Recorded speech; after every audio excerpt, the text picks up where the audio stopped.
তার আমল নামায় শুধু নেক লেখা হয়। যে ব্যক্তি আসর নামাজ পড়লো মাগরিব পর্যন্ত, তাকে নেককার হিসাবে তার আমল নামায় শুধু নেক লেখা হয়, নামাজের মধ্যে সে নিয়োজিত ছিল। যে ব্যক্তি মাগরিবে নামাজ পড়লো এশা পর্যন্ত, তাকে নামাজ হিসেবে গণ্য করে শুধু তার আমল নামায় নেক লিখতে থাকা হয়। কেরামান কাতিবিন, এই দুজন ফেরেশতা তার শুধু আমল নামায় নেক লিখতেই থাকে, নেক লিখতেই থাকে। যে ব্যক্তি এশার নামাজ পড়লো ফজর পর্যন্ত, সে যদি ঘুমের মধ্যে থাকে, তাহাজ্জুদ নামাজ যাও না পড়ে, কোরআন তেলাওয়াত যদি নাও করে, এশার নামাজ পড়ার কারণে ফজর পর্যন্ত তার ঘুমটা সহ ইবাদতের মধ্যে গণ্য করা হয়, অর্থাৎ সে নামাজের মধ্যে নিয়োজিত ছিল বলে ফজর পর্যন্ত লেখা হয়।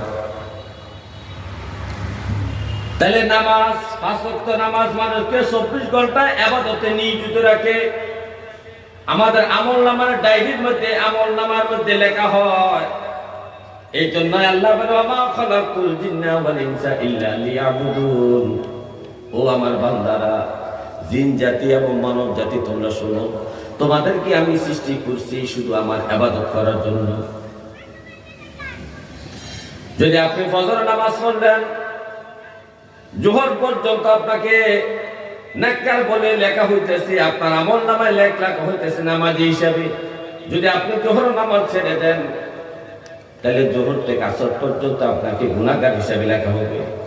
তাহলে নেককার লেখা ইবাদত আর হইল, ইবাদত অফ হয়ে গেল। কোথায়? ওই যে জোহর থেকে আসর পর্যন্ত আপনার ইবাদত আর লেখা হচ্ছে না। এই জন্য আল্লাহ বলতেন, হে আমার বান্দারা, আমি তোমাদেরকে ইবাদতের জন্য সৃষ্টি করছি। 24 ঘন্টা ইবাদতের সিস্টেমে নবীজি শিখাইছেন আমাদেরকে। একটা মানুষ ঘুমানোর সময় দোয়া করে, আল্লাহুম্মা বিসমিকা আমুতু ওয়া আহইয়া।